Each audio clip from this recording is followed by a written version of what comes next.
Tonight on Colonial Sports Center. It's been an interesting summer for RMU hockey. Hear about it and a potential path forward for the teams. And former men's hockey player Gavin Goulash joins the show. Don't put us on ice, because this is CSC. Hello everyone and welcome back to the first episode of Colonial Sports Center for this semester. Tyler Gallo alongside Colby Sherwin, and Colby, we have a jam-packed hockey show for everyone tonight, don't we? That's right, it's an hour long tonight. Yeah, an hour long, and we'll be staying right here in studio all night long. So, as we all know, May 26th was the day that will live on in infamy, according to a lot of fans and everyone else on Twitter. You know, men's and women's hockey were cut, and the programs are no more for this year at least. You know, it left players without a team, it left coaches without jobs, and importantly, it left a hockey town without a college hockey team.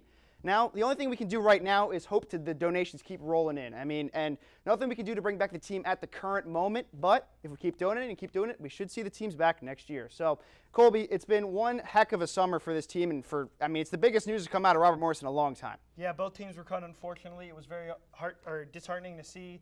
Hopefully they do come back next year, but let's take a look at what the men's hockey team did last season. In regular season play, they went 15-9. Conference record, they were 10-5 in the Atlantic Hockey. Goals they scored, they were 3.54, almost 4 a game. Goals against, they almost gave up 3 at 2.88. Power play accuracy was at 25%, and a penalty kill at 79.5. Freshman Randy Hernandez had a great season with 11 goals, 14 assists, and 25 points. Nick Berkusic had a great senior season with 7 goals, 18 assists, and 25 points. Grant Ebert had 8 goals, 15 assists, and 23 points. And Nick Jenny had 6 goals, 13 assists, and 19 points. Noah West, a freshman as well. He was goalie. He played 19 games, had a 9.15 save percentage, and 2.66 goals against. Yeah, and women's hockey really stormed out of the gates last season, had one heck of a year as they always do. And, you know, they made it to the NCAA tournament. Let's take a look and see how they did last year in their run to the tournament where they ran into the brick wall of Aaron Frankel and Northeastern in the first round. And, of course, it was, you know, a very good season for them, 16-8-1 overall, and, of course, 11-7-1 conference, en route to a regular season championship in the conference as well. Lexi Templeman, you know, she was dishing the puck around like crazy, 23 apples on the season, 30 points total. And, of course, Michaela Boyle and Ellie Markowski were good supporting characters, and the goalie tandem. You can't speak enough about how good they were. Reagan Kirk, Molly Singewald, as well as Ariel DeSmet, all three incredible goalies last year, all above 92% save percentage last year.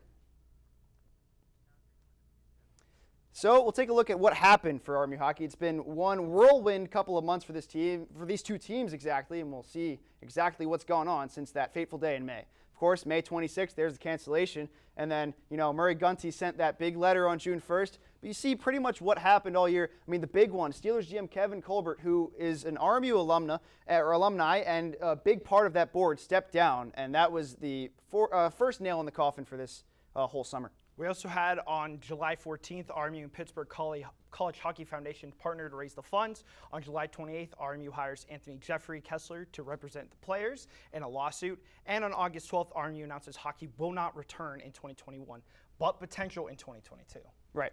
And this was so out of the blue for almost everyone. I mean, we were thrown for a loop. Our final sports talk in the Berg, our own assistant producer, Nate Breisinger, had something to say that unfortunately did not come true. Thanks, Sam. While both the Robert Morris men's and women's hockey teams finished their seasons last week, with the men's hockey team getting bounced in the quarterfinals of the Atlantic Hockey Tournament and the women's hockey team losing in the first round of the NCAA tournament, I'm going to take an extremely early look at next season and predict that both of these teams make the NCAA tournament. Although the women's hockey team will lose 2 exceptional and program-defining skaters in Lexi Templeman and Emily Curlette, this team will be poised for another CHA championship, with Reagan Kirk backstopping the Colonials and the underclassmen stepping up. Now that's the easy one. However, the men's hockey team will have a harder path, but next year will be the year they make a return to the tournament for the first time since 2014. As they lose 3 seniors as well, the freshman class will be a program changer, with Randy Hernandez and Noah West leading the way.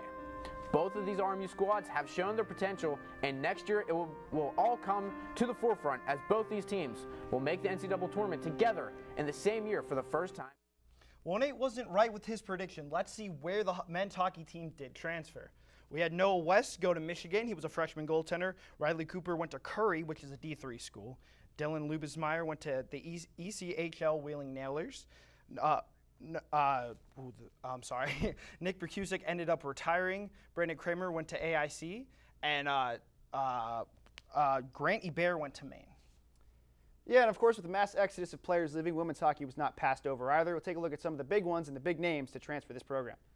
Well, the first one, and three of the most important players for this team, Emily Curlett, Lexi Templeman, and Reagan Kirk, all transferred to Ohio State. That's going to be a good team next year for that. Of course, Michaela Boyle, one of the better scorers on this team, transferred to Boston College. And you see pretty much all over the United States where players transfer. Chase Sperling to St. Cloud State, a great program. Really just all over the place. You see these players. A couple of players made it to the PHF, drafted last year. Angelica Diffendahl, Emily Harley, and Leah Marino all made it up there. So when we come back, we have a lot more for you, so stay tuned for some interviews and some more in-depth looks at these hockey programs when we come back here on Colonial Sports Center. Jordan knows he shouldn't eat this entire bowl of nachos, but tonight he's earned that right. Because a few hours ago, in the middle of happy hour, he recognized a sign. Not from the gods or a bolt of lightning, but from a double heart, a kissy face, and a fourth ha in ha ha ha. That's when Jordan knew he was buzzed. So when it was time to go, he got a ride home instead of driving. Be a legend like Jordan. Recognize your buzzed warning signs and get a ride home. Buzz driving is drunk driving. Freedom. It's at the core of who we are. The freedom to live without fear, to jog where we please, to wear a hoodie. The freedom to breathe. Before we celebrate the freedom most Americans have, we must fight for the freedom all Americans deserve. Because all lives can't matter until Black lives matter.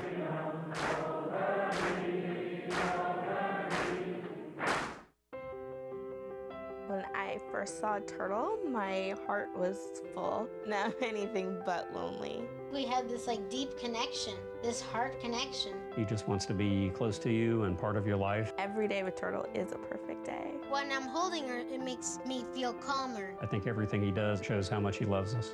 When we adopt a shelter pet, we discover they're a little bit of a lot of things, but they're all pure love. Welcome back to Colonial Sports Center. I'm sitting down with two of the biggest RMU hockey fans, Andrew Wisniewski and Mac Menrose. I'm so sorry. Hey, it's cool, buddy. So the first question is, why are you guys such big RMU hockey fans? I think it's really just the family atmosphere of the games and just how much the players mean to this city and the community. Just if you see the little kids that look up to the players and see that they can be that and put that real absolute belief into those kids and everything, that's what it's all about. It's the underdog mentality that puts actual championships in the building. And I think also, obviously the connection with the players, the coaches, the community, like Matt said, but I can count a number of friends that I've made strictly because of RMU hockey. People like Matt, I never would have met him if it wasn't for that, and there's a lot of people I can say the same about. So definitely it's meant a lot and, lasted since I was in college. You both were talking about the community that was built at these games. Can you go in a little more in depth about the community that you felt was built at these games? Yeah, definitely. So I think one of the cool things about RMU hockey is everyone sort of knows your name. It's from the PA announcer Larry to the guys running the stat computer to the people in the penalty boxes to the workers at the desk. Everyone just sort of knows everyone at RMU hockey games, and I think that's something that is special. You don't get that at a big school like Penn State. You're just sort of a number in the seat, whereas at RMU you're a fan that everyone knows and recognizes, and I think that means a lot to people. Matt, same question to you. Yeah, same with what Andrew said. That and the players realize and know who everybody is. They have a great relationship with the band and everything, and every single piece in that building counts towards the win. It's just a big old family. So you were speaking about that family. Who would you describe as your favorite player all time at RMU? Definitely Brittany Howard. I came in here with her in 2013. We had classes together and everything, and just the friendship we built over the years, plus just seeing her absolutely demolish every record in the book was something special. And even the community of Pittsburgh realized that when she won Dapper Dan in 2017. And being at that dinner with her and everything, to see that was awesome. Andrew, same question? That's a tough one. There's been a lot of great players that I've seen over the years, but I'd probably have to go with Cody Wido. He's probably the first player that really stood out to me at RMU. He scored, I think it was 4 goals in the game versus Penn State, and just had some electrifying speed that really stood out. And got to see him go on and play in the ECHL and the AHL, and I think that's a really cool aspect too, when you can say, oh, I had class with that guy, I saw him play at the RMU Sports Center, I saw him play in the pros. I mean, I think that's a really cool aspect of what's going on at RMU. You guys were both talking about your favorite players. What is your favorite memory you had of a game with your favorite player? I'd say the teddy bear goal that Britt scored, and this year in 2021 when the girls won the championship up in Erie, just seeing them hold the trophy towards like the families and the few couple fans they let in there, that was just something so special. Yeah, I think on the men's side of things, that game versus Penn State where it was like a totally packed house at the Island, and I think they ended up actually losing 5-4, but the fact that he had 4 goals was really kind of crazy. You were talking about a game against Penn State. Can you guys tell me one of your favorite games that you remember at RMU? That's a tough one, actually. I mean, pretty much any game against AIC was something special because just how physical those games were, and we really dominated the series like my first 2-3 years here, and now it's pretty much even, and you look and see what AIC's doing. That in the military schools as well, always something special. Mercyhurst got to be the best special there. That rivalry, the physicality, the highway that just separates us alone, that's something that cannot be reproduced. Like, that's the best rivalry we had ever, was Mercyhurst. Yeah, I think I'll add, on the men's side, I definitely think the games versus RIT up in Rochester were a lot of fun. They played them in the playoffs a couple of years in a row, and their fans are absolutely nuts. So being there for those was a lot of fun.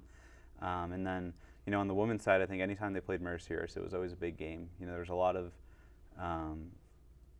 the players all knew each other from juniors and stuff like that, and obviously with the close quarters like Matt mentioned, seeing them battle was always fun. You were talking about RIC and you were talking about Mercyhurst. Who would you say is the best team in the conferences, the CHA and the AHA? Or the best team the RMU ever had? That was my fault. The best team that RMU ever had.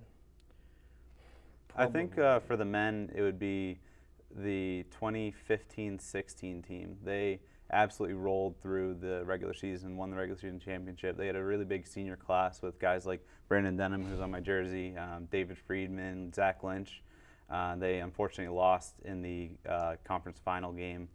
I think it was to RIT. Was it but Army? No, that was versus RIT. But that was a really good team, and I think all of them went on to play pro. All those seniors from that year, really impressive. I'd say probably definitely that team for the men's. Just how many players that went into the pros and everything. I'd probably say 17-18 for the women, the team that lost to Mercyhurst in overtime. I mean, just the amount of players that went to the pros, they're still kicking around playing in the pros and stuff, and just the rivalry in general. Like, that was probably the best team, and that team had a legitimate shot to win some tournament games. Matt, Andrew, thank you guys for joining me. We're going to toss it over, or we're going to send it to break, but when we come back, we have more interviews for you. Save RMU hockey. When you're expecting a teenager. Today we're talking about how to wake up your teen, and this works literally every time.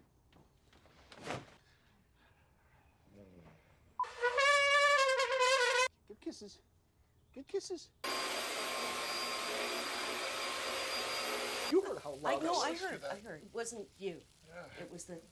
Is that bacon? You don't have to know it all to be a perfect parent. Thousands of teens in foster care will love you just the same.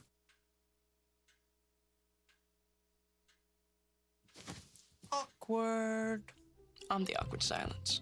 You try to avoid me, then there I am again. But an awkward silence can be a great thing. Like Kelly here is about to demonstrate. You haven't really been yourself lately. Are you okay? Find out how you can help a friend with their mental health at seizetheawkward.org.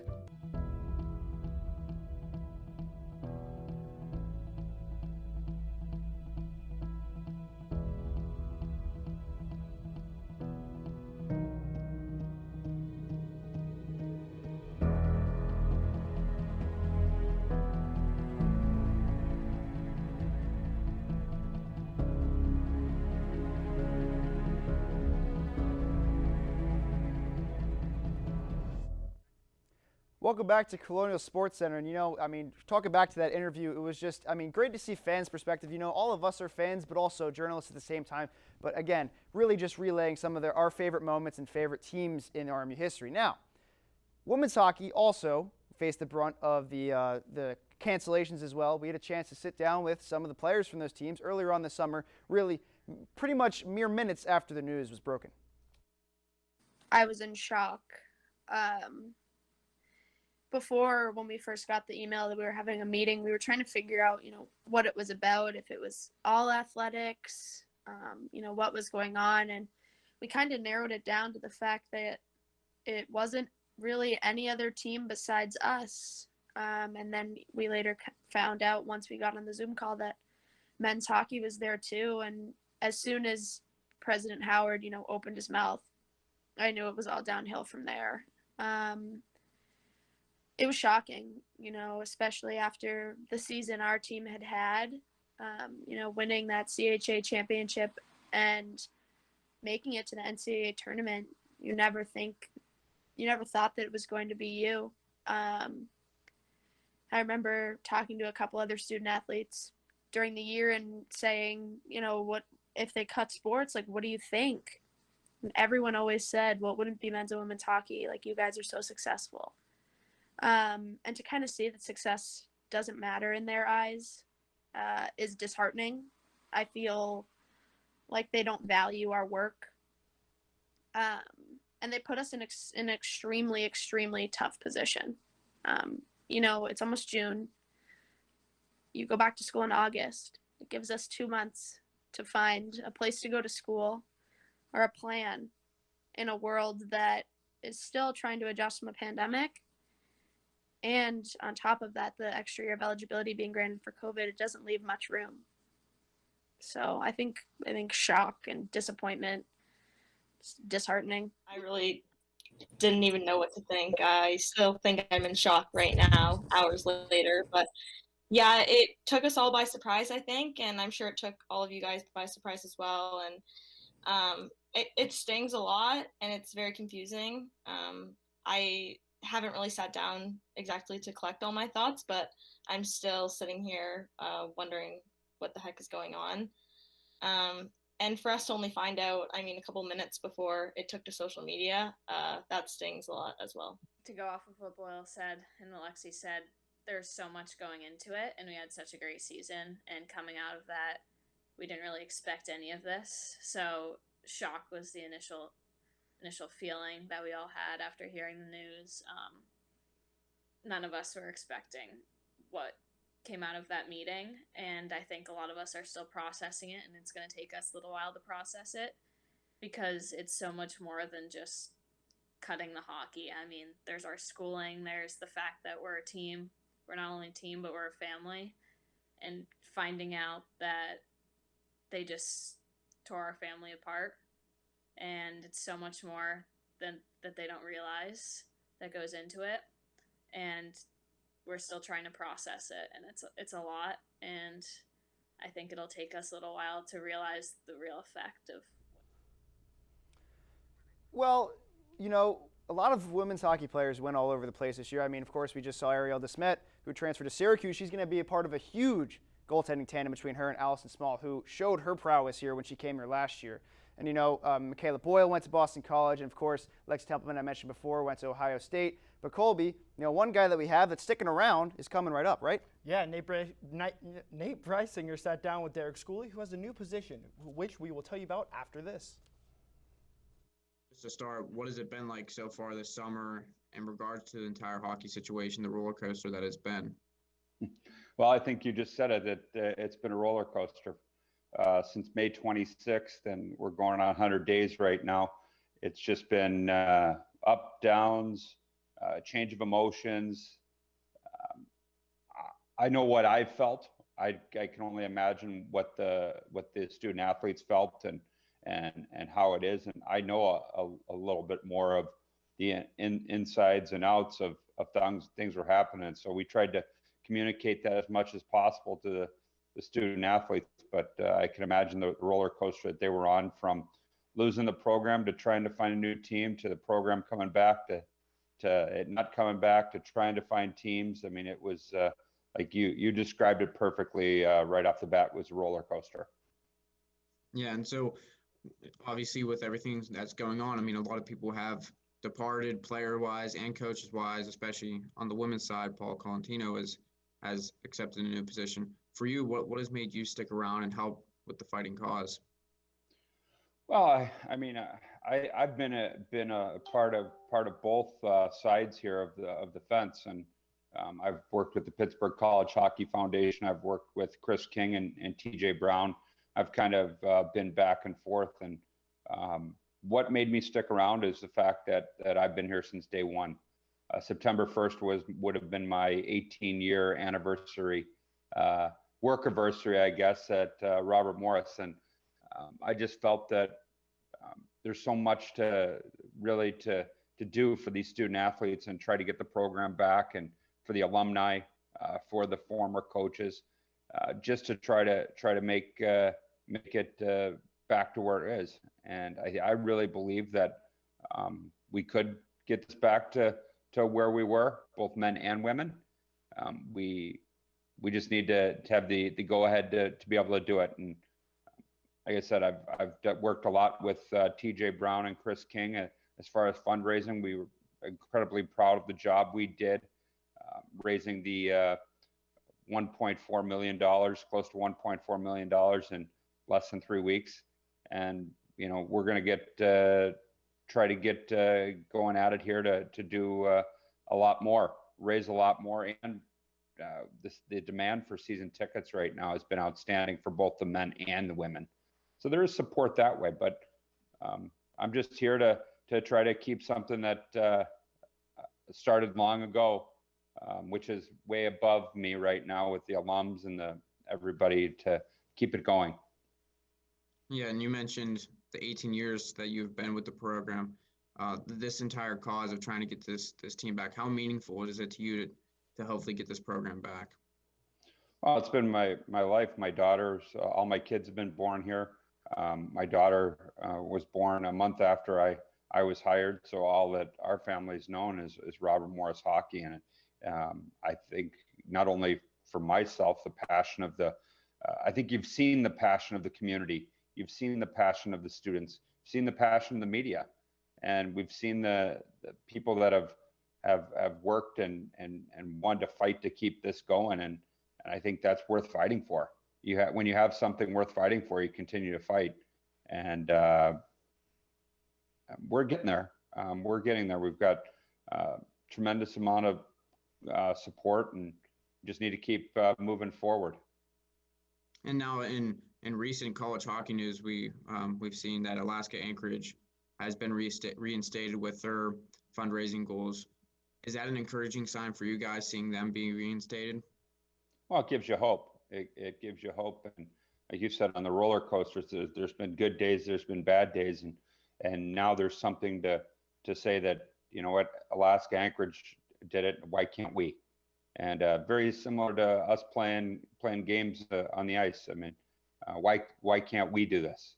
And in this scenario, why can't we? And I've had tremendous work ethic from the Pittsburgh College Hockey Foundation.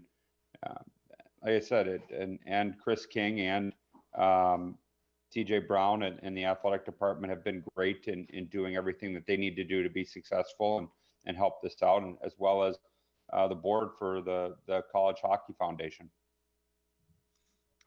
So obviously you mentioned all these relationships with these different, the athletic department and the Pittsburgh College Hockey Foundation.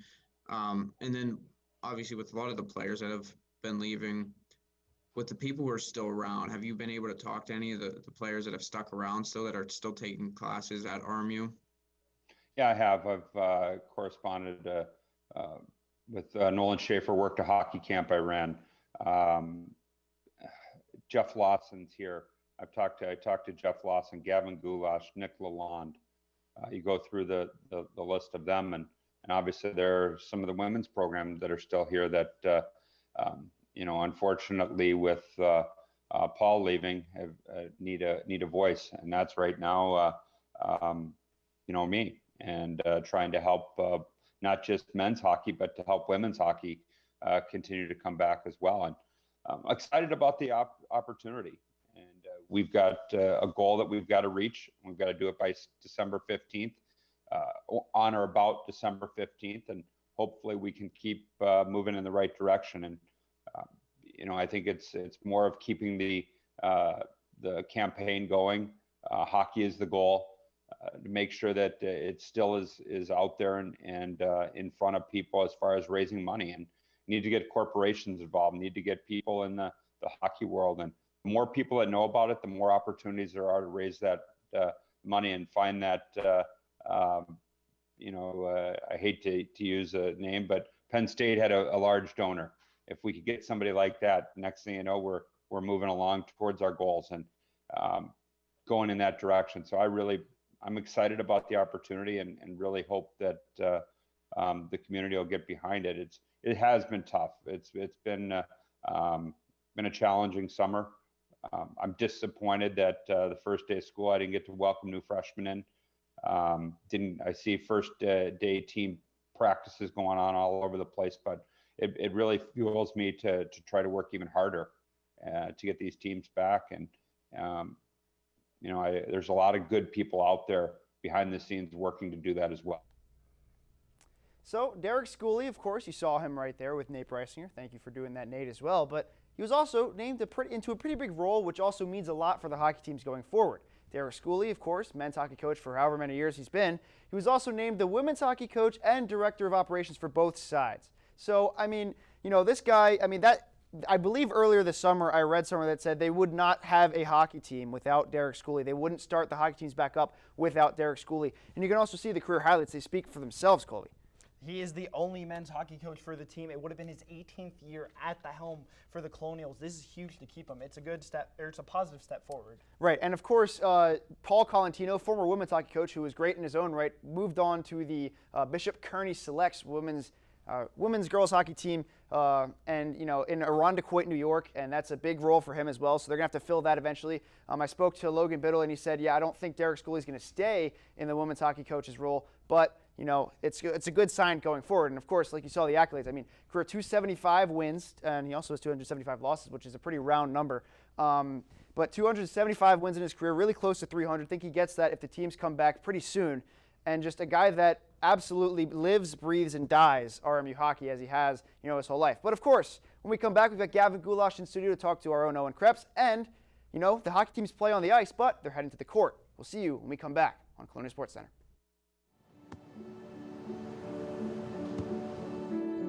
I don't remember how it started. North of that. Our back and forth. It always came back. Dad!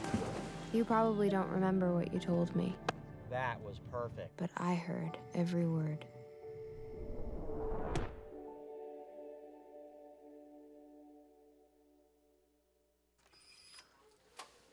So recently on Colonial Sports Center, we've had a tough time pronouncing names. Everybody just can't seem to get the flair for the names that we have here. Supiani Melee? Great. Okay. Number 2. Neka Azebo. Number 3. Trinity Papamanjaris. Okay, everybody together now. Santeri Hartikainen. Okay, let's get the easy ones out of the way. Number 1. Rion Smythe? Okay, Ryan Smith, you're close, okay. Okay. Number 2. Luck Lynch. Yeah, not quite, a little closer. Bring it to me. Pete Matthews. Pete Matthews. But hey, you're right there. Keep practicing. You're right there. All right, everybody. Last one together. You ready? Coel Chasse. It's Cole Chase. I think we should just, should probably just find some new people. These guys. As we're back here on Colonial Sports Center, of course, RMU got into some hot water in terms of legality or the legal side of things.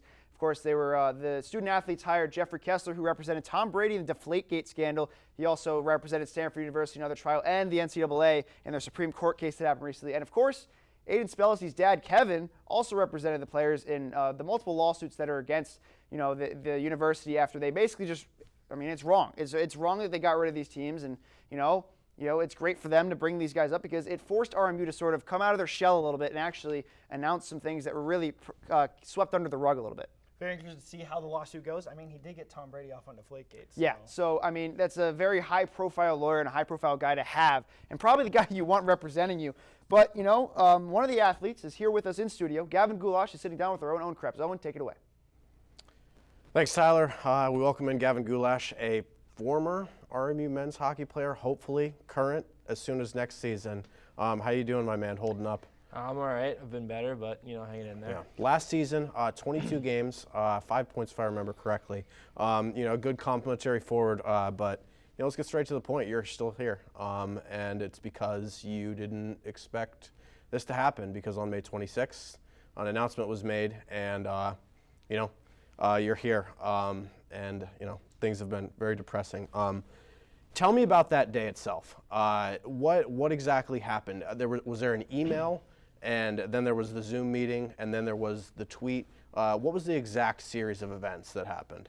So I was actually on vacation with my family that day in Florida. I was actually golfing with my buddy, and we got like an automated text from an RMU number saying that we had a Zoom meeting to go to, and you know, you don't really know if like you have to go to that, if it was just a spam thing. So checked it out with some of the older boys, and they said that it was legit and that we had to show up to it. So didn't really think too much of it.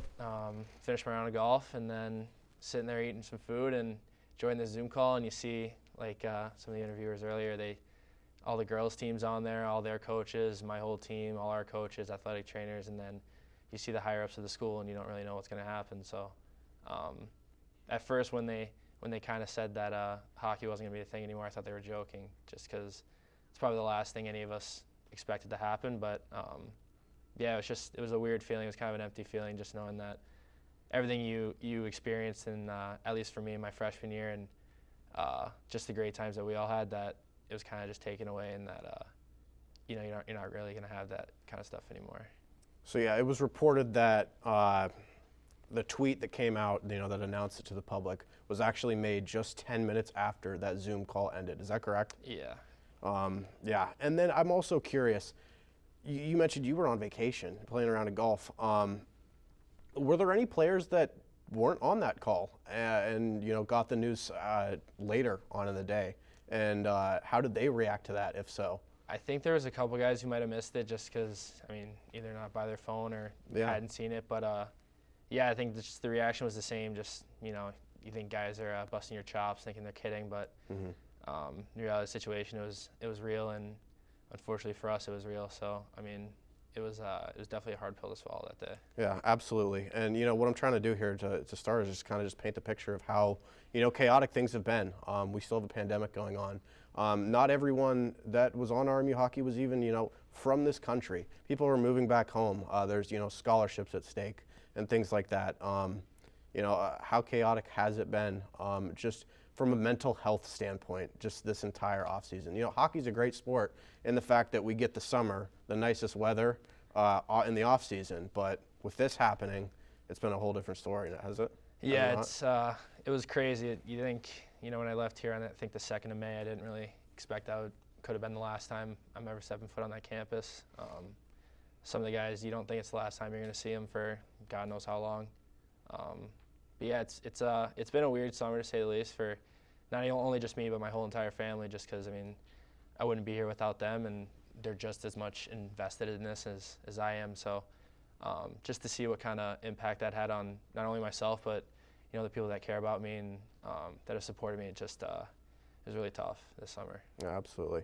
I don't know much about psychology. I only passed with a C here at RMU, but I do find the stages of grief very interesting. The first one's denial, which you talked about earlier. You thought it was a joke. And the second one's anger. How hard was it to, I mean, I'm assuming it wasn't even hard. It was very easy to get angry at the university after this decision. And, you know, if there is a potential reinstatement, how much of a grudge are you potentially going to hold if you come back to this team? I mean, everyone wants to point the finger at someone, you know, it's he said, she said, all that kind of stuff, you know. I mean, it was definitely tough to kind of go through that, but I mean, we just want to play hockey. That's all we really want to do. And I mean, I committed to come play hockey for this school, so as long as I get to do that, I think that's a win. Now, there's no question you are a Division I talent. You're an NCAA hockey player. at least, in limbo right now. But a lot of players, yourself included, have not been able to find a home for this season. And we were talking, before off air about how, a group of guys have kind of banded together to try and, continue to stay in shape and stay playing. How hard has that been, and how hard does that continue to be to, be in this uncertain 1-year break? It's like the lockout in the NHL, but on a far smaller scale where you don't have these other, leagues to play in. And that decision came out when rosters were pretty much already filled up.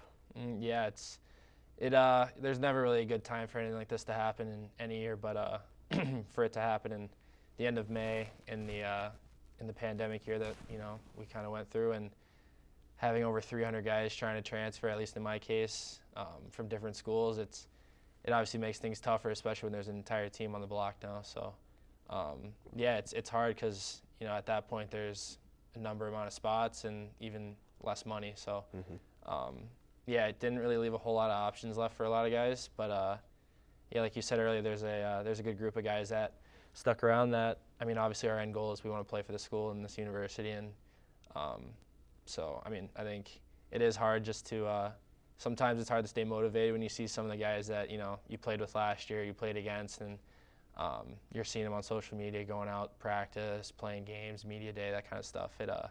It's kind of hard to watch that, but I think if we continue with the support, I think we'll be able to do the same thing next year. How closely does the team, communicate with that, or I guess sadly the former team communicate with that, and saying like, oh, hey, I'm thinking about going to Canisius, or I got an offer here. What do you guys think? Obviously, it comes down to the player themselves and their family's decision, but this is a different scenario. This is a unique scenario in terms of transfers. This isn't I'm mad at this university, so I'm transferring. This is my university does no longer have a program. I have to move on. What has the conversation been like? Like, is there a group chat with all the guys? Like, what do I do? Like, because everyone's lost right now. Yeah, I mean, it wasn't really talked about all too much, just between like the entire team, just because there's obviously there's guys who aren't gonna end up finding anywhere, and you don't want to like kind of make someone feel bad about it. But no, I think it was the one thing that was unique about that team is we were really close. There wasn't any really bad eggs in the entire group. I think everyone got along really well, and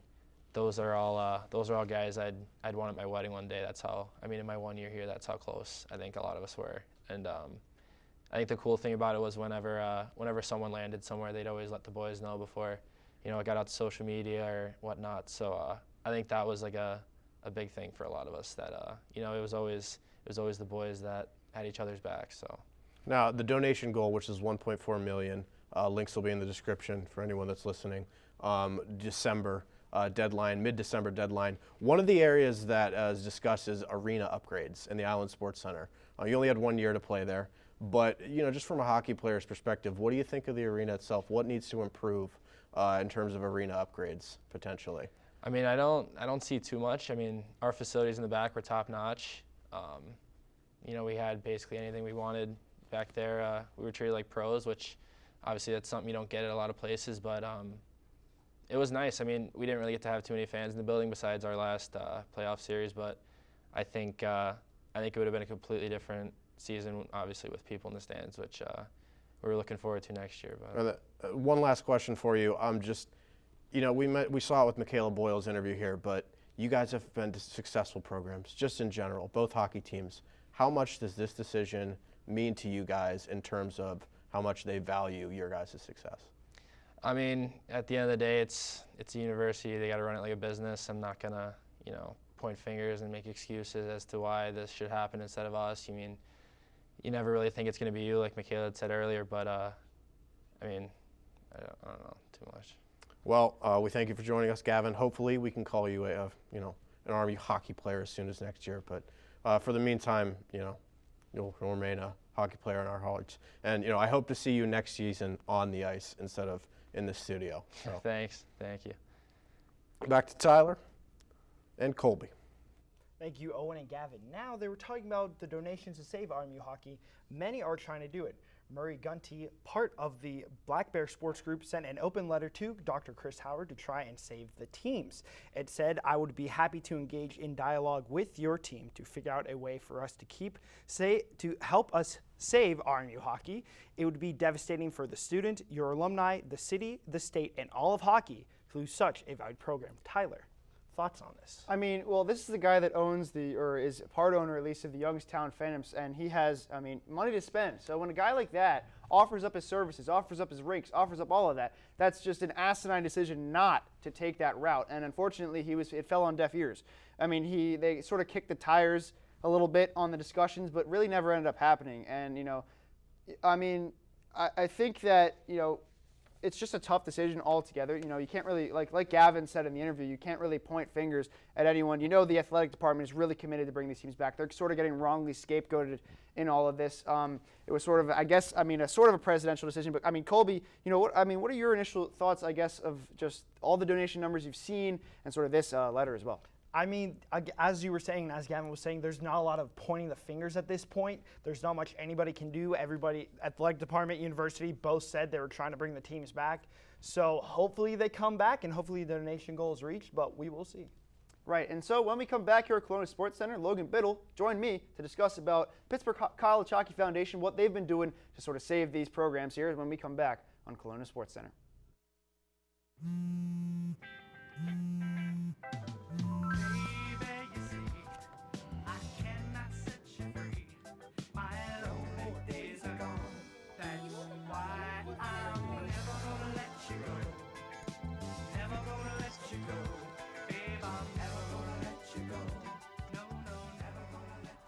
Here you go. Thank you. Thank you.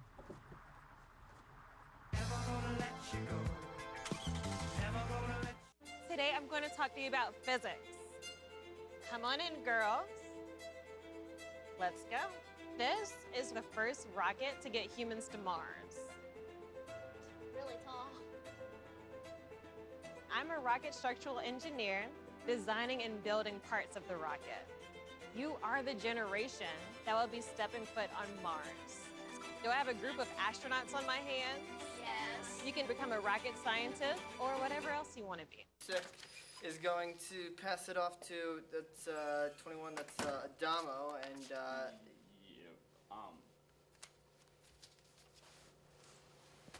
Hey, be good. Keep your head up. Let's get this.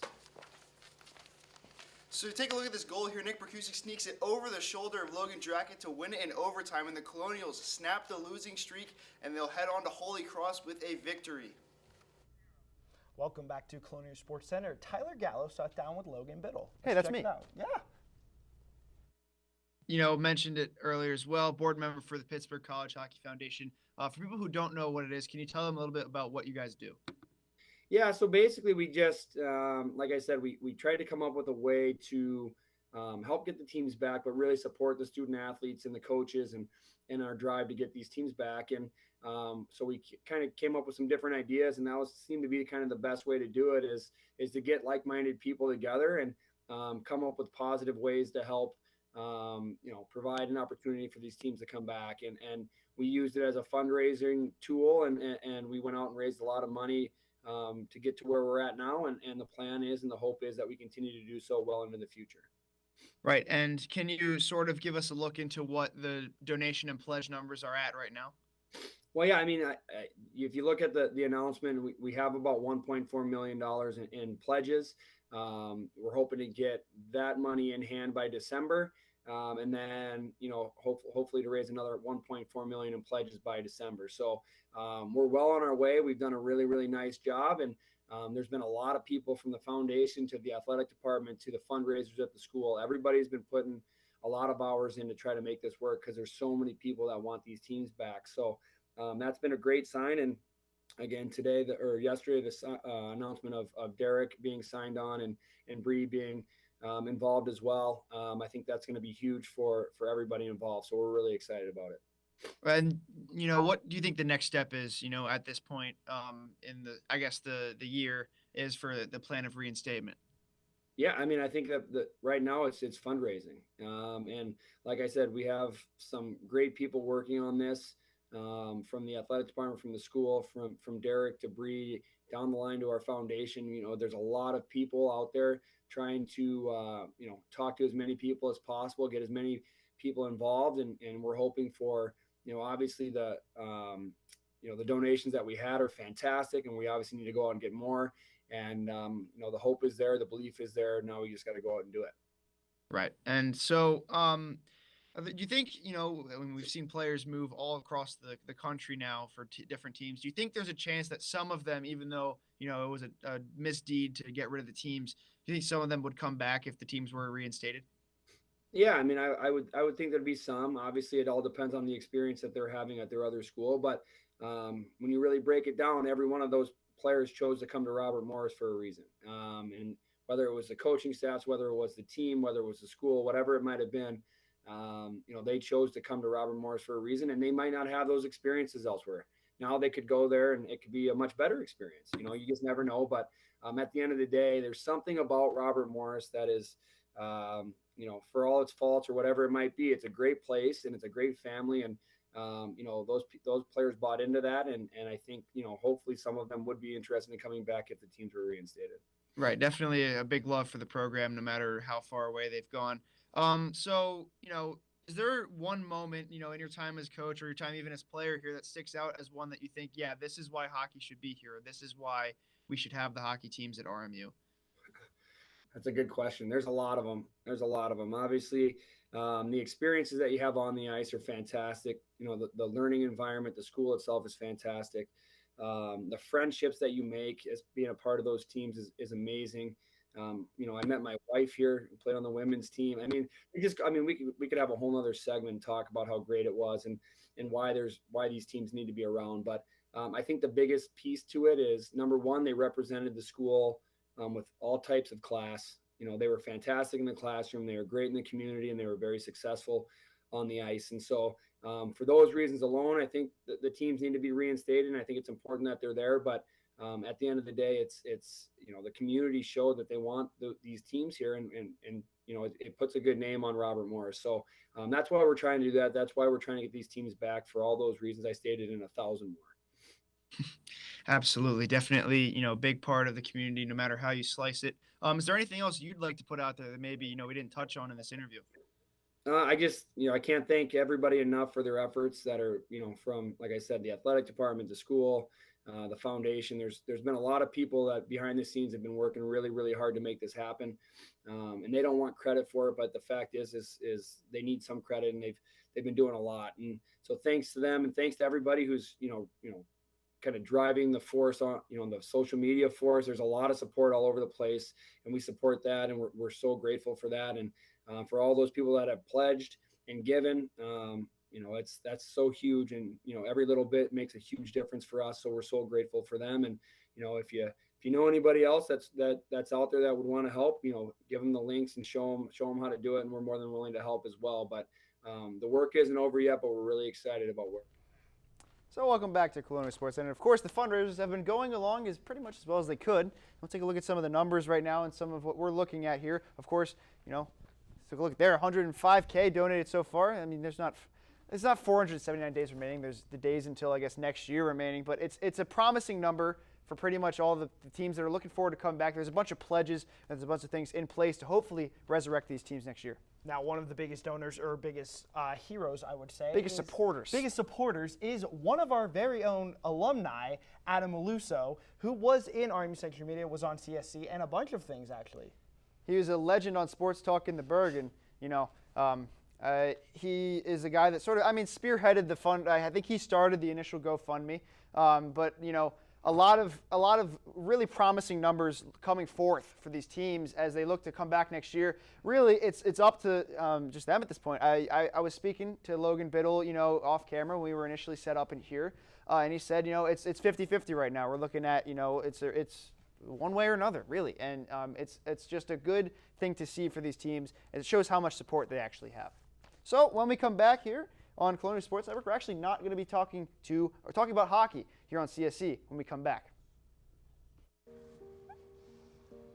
sweetie.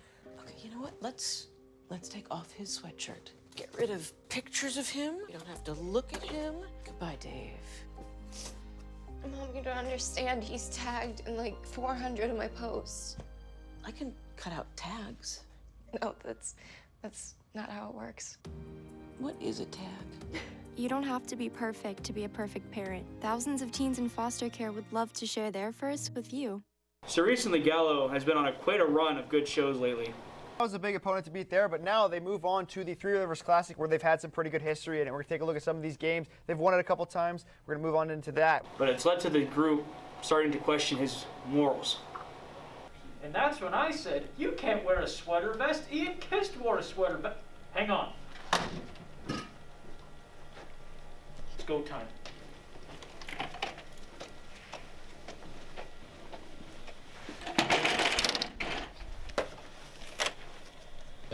You seeing this? You seeing these? Can't believe You this. seeing this literature? Hey, Gallo. Yo, what's up? What about these PEDs? Huh? Nope. Get on the ground. It's a shame. Always happens to the best. That's it.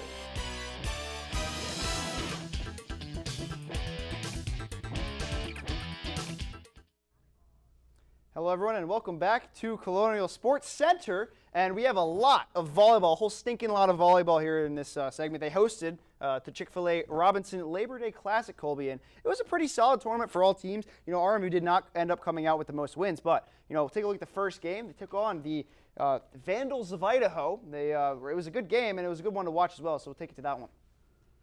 Of course, you know, it was really a couple of close sets, extra points in 3 of the 4. Vandals ended up winning it 3-1. Ali Monday had one heck of a performance. 20 kills and 23 points, really just burgened her stake out there on the court. And Colby, you know, Abby Ryan continues to impress in her sophomore year, and Emma Granger, once again, a great player for this team, and she's returning for an extra year of eligibility. Emma Granger has been a huge part of this team, but after dropping the first 2 games in this tournament, the Colonials were looking to finally get one on Saturday.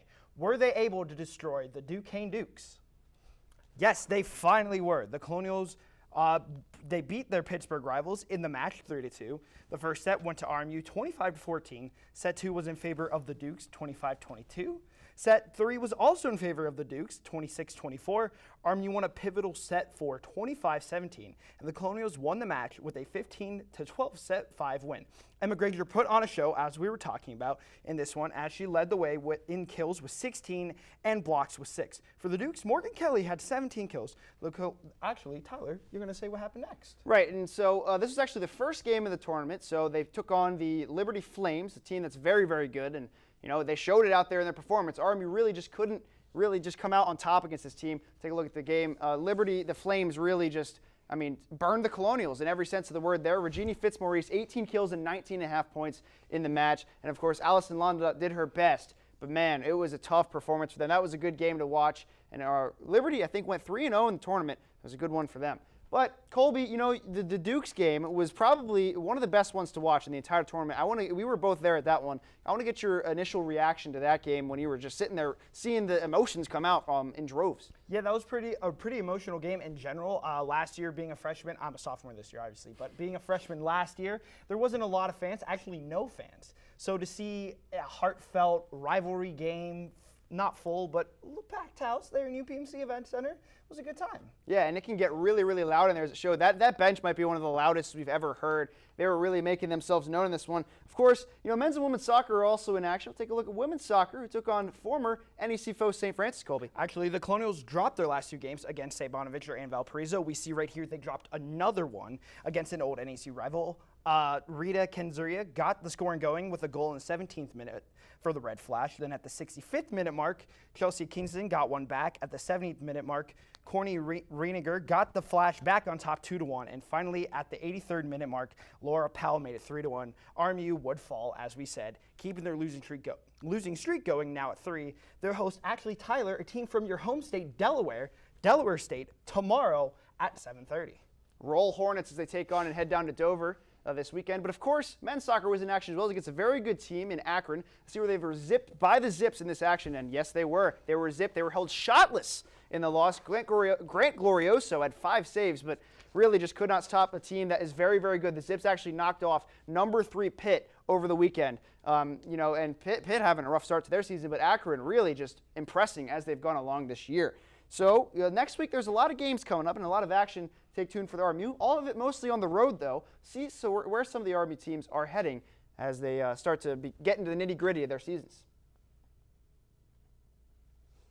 On Thursday, September 16th, the volleyball team will be at UMBC at 10 a.m. in the Mountaineer Invitational, and the women's soccer will be at Green Bay at 4 p.m. Yeah, taking on the Phoenix, of course, the Mountaineer Invitational taking place on Thursday and Friday at the campus of West Virginia, and that will continue on Friday as we take a look at the Friday slate for action coming up this week. So, one team that should have been starting earlier, that did not, once again, losing yet another game on their schedule, losing their opener against Dayton was football. They again deal with COVID issues as they did throughout the entire season, running rampant throughout that organization. Actually, they were ready to get on the buses before they had to call it and cancel. So it's tough for them to lose another game and really another stop-and-start thing for the season. Colby, what's the outlook for this team going forward? I don't even think they're going to play Saturday against Central Michigan. There's some weather issues there and tornado issues as well in Michigan, but also COVID is still a thing. You got to follow these guidelines, and we're still going to see that. The team's still got to be strict with this, and it's been hurting the football team. Yeah, and the team has a pretty solid slate this year. They got 10 games, God willing, for the rest of the year. I'm going to roll them in at 4-7. I think there's a couple of games that really stand out to me. Bernard Clark's former team, Hampton, I think is one that they can take. And, of course, their home opener against Howard. I think emotions are going to be running high. They've got the Joe Walton Memorial on that day. And, of course, first home game in almost 2 years. Really haven't seen them at home in a long time. So, and, of course, next week we'll have a pretty important men's basketball transfer when we come back. Farron Flavors, joined the show and talked about his excitement for the upcoming season as well. That's a very interesting package. But going back to that football just a bit, I'm at 5-5, and my upset for you is the final week of the season, Camel. Watch out. The Colonials might win that one. Camels? All right, that's a good one. But, of course, I've been here for 4 years. You've been here for 2. There's been a lot of good moments in men's and women's hockey history. I want to know what your favorite moment is thus far, even though last year was sort of shortened for you. Man, it would have to be the women's team winning their tournament. My friends and I were in the newsroom. We actually do fight nights on Saturdays, so this was kind of a precursor to that. And just to see them win it, it was just incredible. I really, really enjoyed that. I have to say mine, there's a lot of moments that stand out to me, but one that's sort of off the board, I guess, is even though it was a loss and was a shootout, when the crowd was packed for Penn State when they came to town, it was really special to hear how loud it was. I think that game was like 12-7. But, of course, really just a good game altogether. Good to have them come up here as they do that sort of home-and-home series. It was a good sort of season for the team as well. And last year, men's hockey, they did lose in the first round, but it was fun to watch them as the season went along as well. Going back to that game I was talking about, you know who was a star player in that one? Who was that, Colby? Reagan Kirk. The goaltender. Show in that one. She had a very good year, and move it forward to the Northeastern game. If not for that icing, Reagan Kirk probably is looking at maybe potentially a win in that game. Of course, Aaron Frankel, one heck of a goalie for Northeastern. But, just a good game altogether. A lot of good games in RMU history. And it's a shame that they can't play this year. But, hey, things are looking up for next year. Definitely hoping they come back next year. It was one of my favorite sports to cover for CSN and here on CSC. But one moment that also I enjoyed was the AIC series. Yeah. I got to cover that. It was one of the first games. I got to interview a coach here as a freshman last year. That was really special to me. So I got to know, well, first off, I think another one of your favorite moments is you went to cover the Long Island. And how about those jerseys, man? The Long Island University jerseys? Pretty interesting. Those were great. But, favorite players in all time, we heard Andrew and Matt talk about theirs. I think it's tough to pick one. There's a lot of good players that have been here for all along. Justin Adamo was a really good player in my time. Justin Kappelmaster in his one season was a great goaltender. I think I'm going to have to go with, even though he was only here for 1 year, Randy Hernandez was a lot of fun to watch last year. He was a good guy to go out there, and he would have had a nice career here if not for, all the issues that went on with this team. Definitely Randy Hernandez, Noah West, Nick Perkusic. Those are names that come to mind. But another is Leuben Meyer. He actually went to the Wheeling Nailers, and I think that was awesome to watch. Yeah, awesome to see. Of course, last year of CSC, weren't allowed to have players in studio, and this was our first in-studio interview in a long time.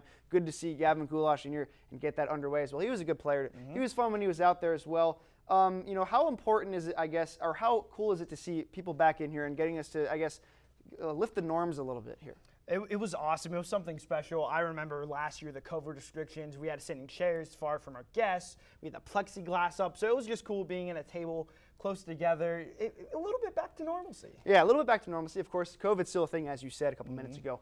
But and then I guess we didn't really touch on our women's hockey favorite players either.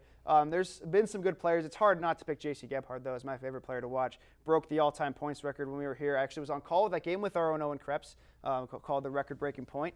And I got to know who your favorite player was. By far, our favorite player on the women's team was Reagan Kirk. She was the best player on the team for me, and I really enjoyed watching her. She was a good goalie, and you're not shying away from Reagan Kirk here tonight, No Colby. way. But it was honestly a very good, fun show, and fun to bring you all this news. Maybe if you miss it, I mean, unless you were living under a rock, you probably haven't missed a lot of this hockey news. But it's good to bring some of it to get players and fans' perspectives on the season. But of course, this has been the first episode of Colonial Sports Center. For everyone upstairs and downstairs, I've been Tyler Gallo, and I'm with Colby Sherman, and we'll see you next week on CSC.